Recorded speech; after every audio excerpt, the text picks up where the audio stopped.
حضرت سیدنا عقبہ بن عامر رضی اللہ تعالیٰ عنہ کہتے ہیں میں نے بارگاہ رسالت مآب صلی اللہ علیہ وسلم میں عرض کی، میں نے کہا حضور میں نا اخلاق اختیار کرنا چاہتا ہوں پر ذرا اعلیٰ قسم کی، تو مجھے آپ نا وہ عمل بتائیں جو افضل ترین عمل ہو، بہترین عمل بتائیں، میں عمل کرنا چاہتا ہوں۔ کہتے ہیں حضور نے 3 جملے ارشاد فرمائے۔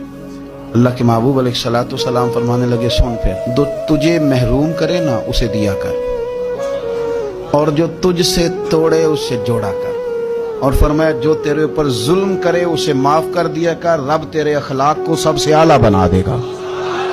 یہ افضل ترین اعمال ہیں، افضل ترین اعمال۔ جو تجھے محروم کرے تو اسے دے، یہ نہ کہے کہ جب میں الجھ گیا تھا تو تیرا رویہ کیا تھا، نہ، جب تجھے محروم کرے تو اسے دے، اور فرمایا جو تجھ سے توڑے اس سے جوڑ۔